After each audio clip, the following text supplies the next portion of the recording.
Welcome back, everyone. We're diving right into the 13th explainer in our research methodology series today, and this one is titled Nature of Research Problem. If you think about it, every single academic investigation has to begin somewhere, and that crucial starting point, it's the research problem. I want you to picture the research problem as the absolutely critical, foundational cornerstone of any academic building you're trying to construct. Without it, you don't just end up with a shaky structure, you literally have nothing to build upon. It's going to guide your entire process, shaping your objectives, your methodology, and ultimately the conclusions you draw. Okay, let's dive into this structural blueprint for today. We're going to cover 1, the core research problem, 2, theoretical versus practical problems, 3, traits of strong problems, 4, sourcing your research problem, 5, the problem definition process, and finally, 6, presenting your research effectively. We're going to start broad and narratively funnel down to the sharp tip of a specific hypothesis. All right, kicking things off with section 1, the core research problem. Let's get right into it. It's super important to establish right out of the gate that a true research problem isn't just some passing curiosity you might ponder over your morning coffee. Nope, it's a highly formalized articulation of a gap in our knowledge, or maybe a glaring inconsistency in a theory we've taken for granted. Look at John Cresswell's definition here. He calls it an intellectual puzzle requiring systematic investigation. It pops up when an issue just lacks an adequate explanation or solution in the existing literature or practice. And what's absolutely crucial to grasp here is that problems never exist in a vacuum. They are always embedded within a much larger context, whether that's a theoretical framework, professional practice, or some pressing social need. Your job as the researcher is to find that specific puzzle piece missing from the bigger picture. Actually, a lot of novice researchers kind of mistake a broad topic for a research problem, and that just leads to a massive headache when they start gathering data. You really have to zero in on that specific point of friction.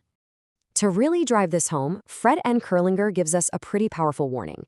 He says, without a well-defined problem, research risks being directionless and trivial. Let that be a serious but very helpful red flag for us. Being directionless in research means you're just constantly tweaking your methodology or shifting your questions around because, well, your foundation isn't set. If you rush past this initial step and fail to pour that rock-solid foundation, your data collection and your final conclusions are going to completely collapse under academic scrutiny. You have to define the problem first, way before you start figuring out who you're going to interview or what surveys you're going to send out. Moving right along to section 2, theoretical versus practical problems.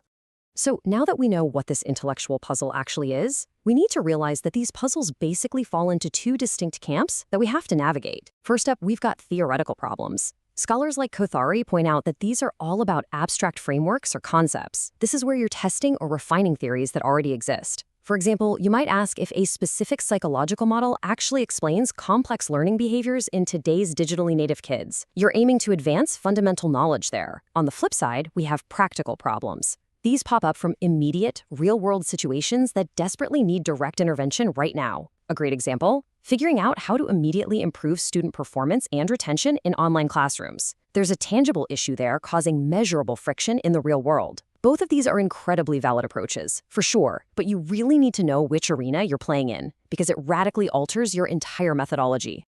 That brings us to section 3, traits of strong problems. Look, just because you've spotted an issue out in the wild doesn't automatically mean it's cut out for a rigorous scholarly inquiry. We have to apply a pretty strict filter here. Think of this as your ultimate quality checklist. First off, clarity. The problem has to be expressed in totally unambiguous terms. I mean, if it takes you 20 minutes just to explain what you're researching, it definitely lacks clarity. Second is feasibility. Can you actually pull this off within your constraints? Do you have the time, the budget, the right methodological chops, and crucially, the access to the data you need? Third, significance. Is solving this going to make a meaningful contribution to your field? It absolutely has to pass the so what test. And fourth, novelty. This one is huge. Your problem must fill a genuine gap in our knowledge. Just replicating what everyone already knows isn't going to cut it, unless, you're introducing a totally new unstudied variable into the mix.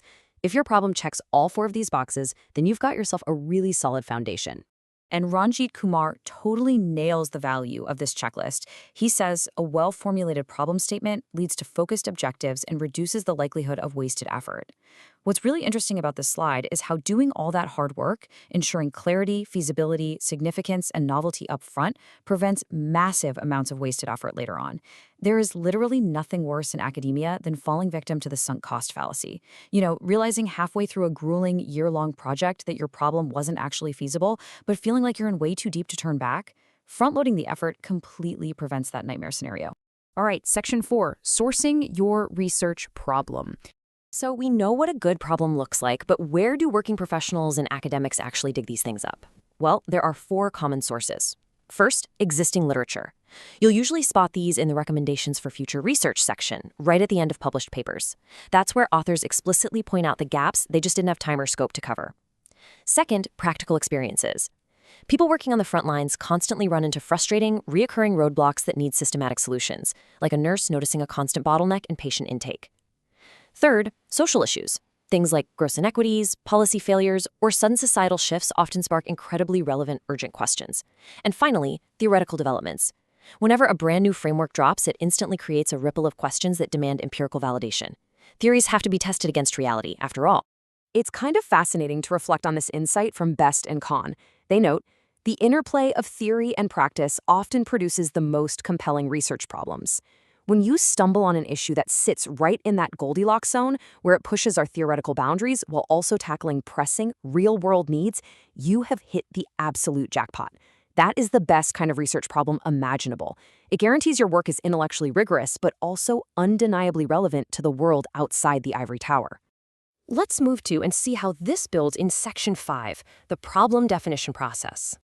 Finding that broad issue is really just step 1. Now we get into the blueprint phase, walking step by step down a refinement funnel. Step 1 is problem identification. That's where you spot a broad area of concern that catches your eye. Step 2 is preliminary reading. You've got to dive into the existing literature to see what's already out there, just to make sure you're not accidentally reinventing the wheel. Step 3 is narrowing the focus. This one is absolutely critical, and honestly, it's where most folks get stuck. You have to make sure the problem isn't too broad, which makes it impossible to manage, but also not so narrow that it becomes trivial. Finally, step 4 is formulating research questions. This is where you translate that narrowed down problem into specific investigatable queries. It's a continuous iterative funneling process. Actually, sometimes when you narrow the focus in step 3, you realize you need to jump back up to step 2 and do a bit more reading. Kurlinger makes another appearance here, and he offers some brilliant advice on the delicate balancing act this requires. He points out that you need to be imaginative in identifying potential areas of study. That's your creative brainstorming phase.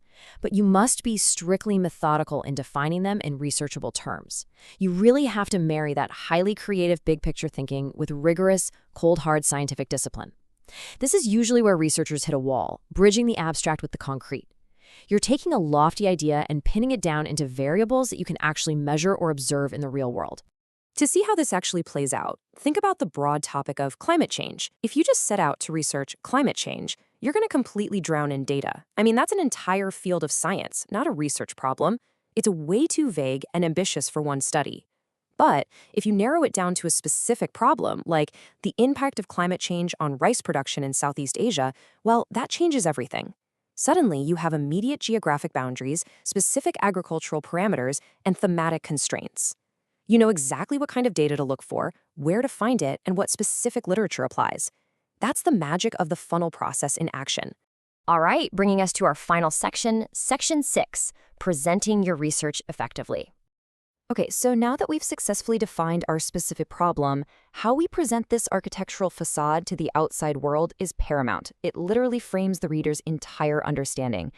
There are a few ways to do this. You can present your problem as a statement. That's a clear, concise articulation, like plainly stating why retention in online education is dropping and why we need to look into it. Or you can use questions. This breaks the overarching problem into specific, measurable queries that your research is going to answer one by one. Then there are objectives. These clearly lay out your intended outcomes using strong, action-oriented verbs like to analyze, to evaluate, or to synthesize. And lastly, hypotheses, which focus on testable predictions. Each of these methods has its own specific use case, largely depending on whether your study is qualitative, quantitative, or mixed methods. If we focus specifically on the quantitative side for a second, W. Lawrence Newman points out that hypotheses provide direction and lend themselves to statistical testing. When you use a hypothesis, you are presenting your problem by testing a very specific relationship. So instead of broadly asking how students interact online, you're out there measuring the exact statistical relationship between, say, the frequency of peer interaction and the rate of student persistence in a given course. The presentation method you go with completely sets the stage for how the reader interprets your academic contentions. Which naturally brings us to a really crucial question. Why does proper presentation matter so much? Why do we obsess over whether to use statements, objectives, or hypotheses? Well, it's definitely not just some cosmetic formatting exercise. This pivots directly into the high-stakes reality of academic evaluation, peer review, and, let's be honest, real-world funding. Whether your research actually sees the light of day depends heavily on how you present it right here. To answer that question, let's look at what Donna M. Mertens has to say. She notes, clarity improves the alignment between the problem, methodology, and analysis, ensuring a coherent and persuasive study. Look, funding bodies, university ethics committees, policymakers, these people are incredibly busy gatekeepers. They're evaluating the ultimate worth of your study based almost entirely on this upfront clarity. If your problem presentation is confusing or vague right out of the gate, reviewers are just going to assume your methodology and your final analysis will be totally flawed too. In the academic world, coherence equals persuasion. I do want to offer a bit of comforting advice here, especially for any novice researchers tuning in. Seasoned scholars like Keith Punch heavily emphasize this idea of iterative refinement. It is completely okay to struggle during this phase. Honestly, it's expected. Formulating a truly strong problem inherently requires constant adjustment. You're naturally going to reframe and tweak things as you gain a deeper understanding through your literature reviews and your early pilot studies. Actually, scratch that. It's more like a small pilot study might suddenly reveal you're looking at the completely wrong variable to begin with. Research is a living, breathing process. Allowing yourself the grace to refine your focus isn't a sign of failure. It's the hallmark of really good scholarship. We're going to wrap up today's explainer with a pretty powerful final thought. The art and science of presenting research problems is absolutely foundational to the progress of knowledge. Identifying these intellectual gaps and figuring out how to practically solve them is literally what drives all human progress forward. So that leaves us with a pretty provocative question to ask ourselves. If the quality of our future solutions depends entirely on the clarity of our current problems, what vital questions are we currently failing to ask? I really hope this deep dive has empowered you to tackle your next research challenge with total clarity and confidence. If you found this structured breakdown helpful, please do me a huge favor, like this explainer, drop a comment below with your current research topic, share it with your fellow scholars, and make sure to subscribe to the channel for more methodology explainers. Keep learning, and I'll see you in the next one.